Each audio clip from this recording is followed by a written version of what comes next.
Hi hello friends, എന്തൊക്കെയുണ്ട് വിശേഷം? എല്ലാവർക്കും സുഖമാണെന്ന് വിചാരിക്കുന്നു. പുതിയൊരു വീഡിയോയുമായി ഞാൻ വീണ്ടും വന്നിട്ടുണ്ട്. എൻ്റെ റോസാപ്പൂക്കളും കടലാസ് പൂക്കളും ഒക്കെ കാണുന്നതിനോടൊപ്പം നിങ്ങൾക്ക് കുറച്ച് പ്ലാന്റ്സിനെ കുറിച്ചുള്ള വിവരങ്ങളും കൂടി പറഞ്ഞു തരാമെന്ന് വെച്ചിട്ടാണ് ഇന്നത്തെ വീഡിയോ. കുറേ കമൻസ് എനിക്ക് വരുന്നുണ്ട്, പറ്റുന്ന പോലെയൊക്കെ ഞാൻ വീഡിയോ ചെയ്യുന്നുണ്ട്. പിന്നെ കുറച്ച് ചെറിയ ചെറിയ കാര്യങ്ങൾ ചോദിക്കുന്നതിനൊക്കെ ഞാൻ കമൻസ് ഇടുന്നുണ്ട് കേട്ടോ. പിന്നെ നിങ്ങൾ ആദ്യമായിട്ടാണോ എൻ്റെ ചാനൽ കാണുന്നത്? അങ്ങനെയാണെങ്കിൽ സബ്സ്ക്രൈബ് ചെയ്ത് സപ്പോർട്ട് ചെയ്യുക. പിന്നെ നിങ്ങൾ കമൻറ്റ് ചെയ്തോളൂ. നിങ്ങൾക്ക് എന്തെങ്കിലും പ്ലാൻസിൻ്റെ സംശയങ്ങളുണ്ടെങ്കിൽ നിങ്ങൾ കമൻറ്റ് ചെയ്യുകയാണെങ്കിൽ ഞാൻ അതിനുള്ള വീഡിയോ ചെയ്യുകയോ അല്ലെങ്കിൽ കമൻസിന് നിങ്ങൾക്ക് മറുപടി തരുകയും ചെയ്യും കേട്ടോ. അപ്പോൾ ഇന്ന് എൻ്റെ കുറച്ച് പ്ലാന്റ്സ് കാണാം. ഇന്ന് റോസ് കാണിച്ചു തരാം. അപ്പോൾ റോസിനെ പറ്റി നമ്മൾ കോമൺ ആയിട്ട് പറയേണ്ട കുറച്ച് കാര്യങ്ങൾ എന്താണെന്ന് വെച്ചാൽ അറിയാലോ. റോസിന് നല്ല വെയിൽ വേണം. പലർക്കും ഇതറിയാതെ ഷെയ്ഡിലെടുത്ത് വെക്കും. അപ്പോൾ വെയിൽ ഒരു 6 മണിക്കൂർ നല്ല വെയിൽ കിട്ടിയാലുള്ളൂ റോസ് നല്ല രീതിയിൽ വളരുള്ളൂ. അപ്പോൾ നിങ്ങൾ ഇപ്പോൾ ഷെയ്ഡിലൊക്കെയാണ് വെച്ചിട്ടുള്ളതെങ്കിൽ ഒന്ന് റോസ് വെയിലത്തേക്ക് എടുത്ത് വെക്കുക കേട്ടോ. അതുമാത്രമല്ല, മഴക്കാലം വന്നു കഴിഞ്ഞ് കഴിഞ്ഞാൽ റോസിന് മഴ അത്ര കൊള്ളുന്ന ലീഫിന് കുഴപ്പമില്ല, പക്ഷേ പൂക്കൾ ഉണ്ടാവത്തില്ല. അപ്പോൾ ആ സമയത്ത് മാത്രം ഷെയ്ഡിലേക്ക് എടുത്ത് വെക്കുക കേട്ടോ. പിന്നെ റോസിന് കുറച്ച് വളങ്ങളൊക്കെ കൊടുത്താൽ മാത്രമേ ഉള്ളൂ റോസ് നല്ല രീതിയിൽ പൂവൊക്കെ ഇടുക. അപ്പോൾ നല്ല രീതിയിൽ പൂവിടണമെങ്കിൽ പൊട്ടാസ്യമൊക്കെ ഉള്ള വളങ്ങൾ കൊടുക്കുക. അതല്ലെങ്കിൽ നമ്മളെ വീട്ടിൽ തന്നെയുള്ള വെജിറ്റബിൾസൊക്കെ നേരെ കൊണ്ട് തട്ടുന്ന ഒരു സ്വഭാവം ചില ആൾക്കാർക്കുണ്ട്. അങ്ങനെയൊക്കെ ചെയ്ത് കഴിഞ്ഞാൽ നമ്മുടെ റോസിൻ്റെ തണ്ടൊക്കെ ഫംഗണൽ ഇൻഫെക്ഷൻ കയറിയിട്ട് റോസ് കംപ്ലീറ്റ് നശിച്ചു പോകും കേട്ടോ. നിങ്ങൾ അങ്ങനെ എന്തെങ്കിലും ചെയ്യാൻ ഉദ്ദേശിക്കുന്നുണ്ടെങ്കിൽ നിങ്ങളത് ഒന്ന് വെയിലത്ത് വെച്ചിട്ട്, ഇപ്പോൾ ഉള്ളിത്തോലോ എന്താവട്ടെ, ഒന്നെങ്കിൽ നിങ്ങൾ ഫെർട്ടിലൈസർ ഉണ്ടാക്കുക. എന്താണോ നിങ്ങൾ എടുക്കുന്ന വെജിറ്റബിൾ അത് കുറച്ച് ദിവസം വെള്ളത്തിലിട്ട് വെച്ചിട്ട് ആ വെള്ളം കുറച്ച് വേറെ ഒരു വെള്ളവുമായിട്ട് ഡയല്യൂട്ട് ചെയ്തിട്ട് ഒഴിച്ചു കൊടുക്കുക ഫ്ലവറിങ് പ്ലാന്റ്സിനൊക്കെ. അതല്ലെങ്കിൽ നിങ്ങൾ എന്താണോ വളമായിട്ട് കൊടുക്കാൻ ഉദ്ദേശിക്കുന്നത് നിങ്ങളുടെ വീട്ടിലുള്ള വെജിറ്റബിൾസൊക്കെ നല്ല വെയിലത്തിട്ട് ഉണക്കുക. എന്തായിക്കോട്ടെ, എന്തിൻ്റെ പീലും എടുക്കുക. ഓറഞ്ചിൻ്റെ പീലെടുക്കുക, ബനാനയുടെ പീലെടുക്കുക, ഉള്ളിയുടെ പീലെടുക്കുക. ഏതിൻ്റെ തൊലിയും നിങ്ങൾ ഒന്ന് ചാക്കിലെങ്ങാനും ഇട്ടിട്ടോ അല്ലെങ്കിൽ നിങ്ങളെ എന്തെങ്കിലും ഒരു മുറത്തിലെങ്ങാനും വെച്ചിട്ട് ഒന്ന് ഉണക്കിയെടുക്കുക. എന്നിട്ട് അത് പൊടിച്ചിട്ട് പ്ലാന്റ്സിന് ഇട്ട് കൊടുക്കുക കേട്ടോ. ഡയറക്റ്റായിട്ട് നിങ്ങൾ ഒരിക്കലും ഇട്ട് കൊടുക്കരുത്. അങ്ങനെ ഇട്ട് കൊടുത്തു കഴിഞ്ഞാൽ നമ്മുടെ പ്ലാന്റ് നശിച്ചു പോകാനൊരു സാധ്യതയുണ്ട്. പിന്നെ നിങ്ങളെപ്പം വളം ചെയ്യുമ്പോൾ എന്ത് ചെയ്യുമ്പോൾ നിങ്ങൾ ഈ മേൽമണ്ണൊന്ന് ഇളക്കി കൊടുക്കണം കേട്ടോ. മേൽമണ്ണ് നല്ല രീതിയിലൊന്ന് ഇളക്കി കൊടുത്താൽ മാത്രമേ ഉള്ളൂ ആ വളം പ്ലാന്റ്സിന് പിടിക്കുക. ഏത് പ്ലാന്റ്സിന് നമ്മൾ വളം കൊടുക്കുകയാണെങ്കിലും അങ്ങനെ ചെയ്യുക കേട്ടോ. പിന്നെ പ്ലാന്റ്സിന് കൂടുതൽ എഫക്റ്റീവ് എന്ന് പറയുന്നത് ലിക്വിഡ് ഫെർട്ടിലൈസർ തന്നെയാണ് കേട്ടോ. എന്തായാലും എന്തെങ്കിലും ഒരു വളം കൊടുത്താൽ മാത്രമേ ഉള്ളൂ നമ്മളെ പ്ലാന്റ്സ് നല്ല രീതിയിലൊക്കെ വരികയുള്ളൂ കേട്ടോ. അപ്പോൾ ലിക്വിഡായിട്ട് ഞാൻ പറഞ്ഞില്ലേ, പഴത്തോലോ ഉള്ളിത്തോലോ ഒക്കെ വെള്ളത്തിലൊക്കെ ഇട്ട് വെച്ച്, ഇനിയിപ്പോൾ ഓറഞ്ചോ നിങ്ങൾ എന്താണോ വീട്ടിലേക്ക് വാങ്ങുന്നത് അതൊക്കെ നിങ്ങൾക്ക് വെള്ളത്തിലിട്ട് വയ്ക്കാം. ഉരുളക്കിഴങ്ങിൻ്റെ തോലോ അല്ലെങ്കിൽ ആപ്പിളിൻ്റെ ഒക്കെ തന്നെ പീല് എന്തായാലും നമ്മൾ വെറുതെ കൊണ്ട് കളയല്ലേ ചെയ്യുക.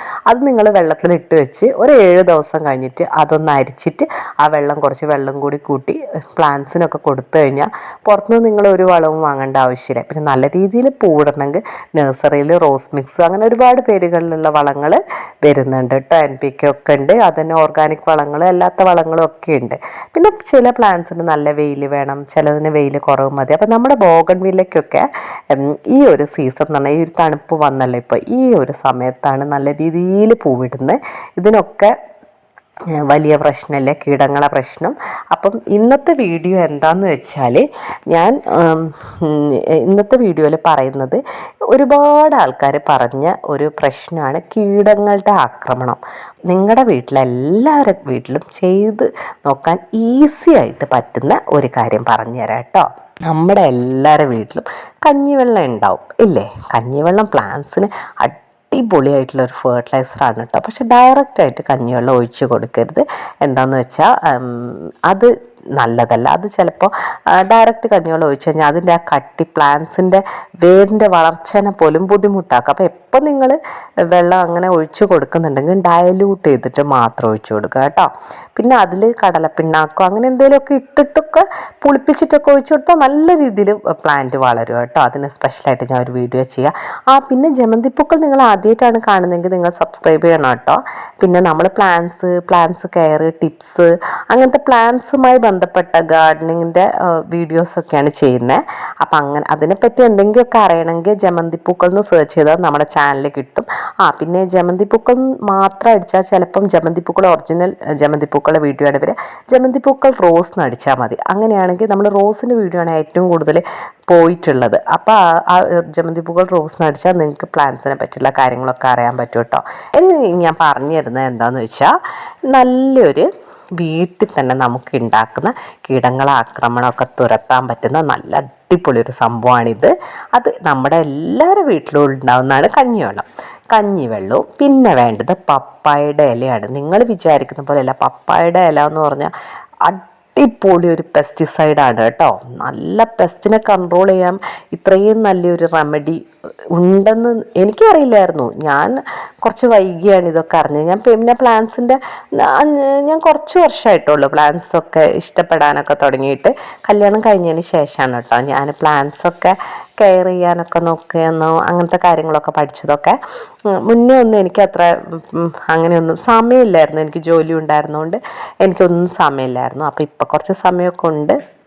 അപ്പം പിന്നെ പ്ലാന്റ്സൊക്കെ ഇഷ്ടമാണ്. ഇവിടെ ഓൾറെഡി കുറച്ച് പ്ലാന്റ്സ് ഉണ്ടായിരുന്നു. ഇവിടെ ഇവരൊക്കെ പ്ലാന്റ്സും പച്ചക്കറിയൊക്കെ ഉണ്ടാക്കുന്നതൊക്കെ നല്ല ഇഷ്ടമുള്ള ആൾക്കാരായതുകൊണ്ട് പ്ലാന്റ്സൊക്കെ ഉണ്ട്. അപ്പം അങ്ങനെയാണ് ഞാൻ എല്ലാം പഠിച്ചത് കേട്ടോ.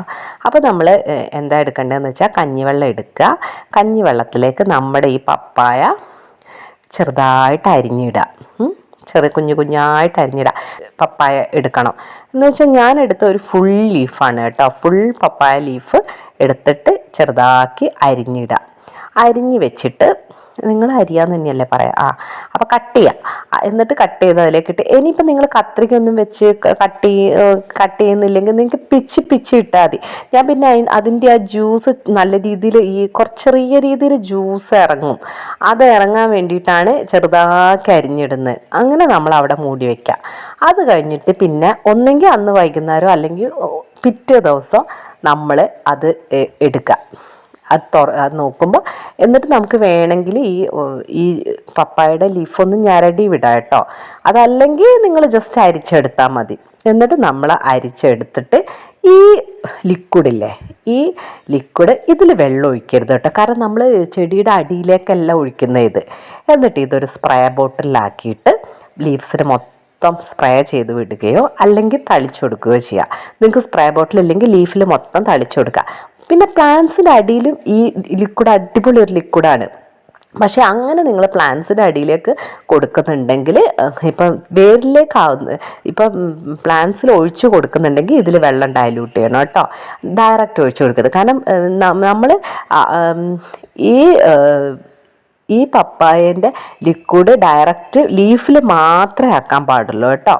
അപ്പോൾ ഇത് നല്ല അടിപൊളിയായിട്ടുള്ള ഒരു റെമഡിയാണ്. പെസ്റ്റിസൈഡായിട്ട് പ്രവർത്തിക്കുന്ന പുറത്തുനിന്ന് ഒരു പെസ്റ്റിസൈഡും വാങ്ങേണ്ട ആവശ്യമില്ല. നമ്മുടെ കീടങ്ങളൊക്കെ നമ്മുടെ പ്ലാന്റ്സിൽ നിന്നൊക്കെ പോവും. നല്ലൊരു പെസ്റ്റിസൈഡാണ് കേട്ടോ ഇത്. നിങ്ങൾ എന്തായാലും ട്രൈ ചെയ്ത് നോക്കുക. പപ്പായ ഒന്നും വീട്ടിലില്ലാത്ത ആരും തന്നെ ഉണ്ടാവില്ല.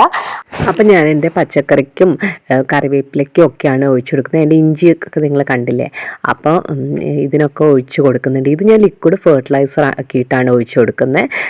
പിന്നെ പ്ലാന്റ്സിനും ഒഴിച്ചു കൊടുക്കുന്നുണ്ട്, റോസിനൊക്കെ ഒഴിച്ചു കൊടുക്കുന്നുണ്ട്. പിന്നെ ഇതിലൊക്കെ ഞാൻ ലീഫിലൊക്കെ വരുന്ന പോലെ അങ്ങ് ഒഴിച്ചു കൊടുക്കുകയാണ് ചെയ്യുന്നത്. കീടങ്ങളൊക്കെ, ഇതിനൊരു സ്മെല്ലാണല്ലോ, അതുകൊണ്ട് കീടങ്ങളൊക്കെ ഓടിപ്പോവും. അപ്പം ഇന്നത്തെ വീഡിയോ നിങ്ങൾക്ക് ഉപകാരപ്രദമായെന്ന് വിചാരിക്കുന്നു. നല്ലൊരു പെസ്റ്റിസൈഡാണ്. നിങ്ങൾക്ക് എല്ലാവർക്കും ട്രൈ ചെയ്ത് നോക്കാൻ പറ്റുന്ന കാര്യങ്ങളാണ് നമ്മുടെ വീഡിയോയിൽ നമ്മൾ ഏറ്റവും കൂടുതൽ പറയാറ്. അപ്പോൾ നിങ്ങൾക്ക് ഈ വീഡിയോ ഇഷ്ടപ്പെട്ടിട്ടുണ്ടെങ്കിൽ സബ്സ്ക്രൈബ് ചെയ്ത് സപ്പോർട്ട് ചെയ്യുക. എന്തെങ്കിലും സംശയം ഉണ്ടെങ്കിൽ കമൻ്റായിട്ട് ചോദിക്കുക. പുതിയൊരു വീഡിയോയുമായി വീണ്ടും വരാം. Bye bye.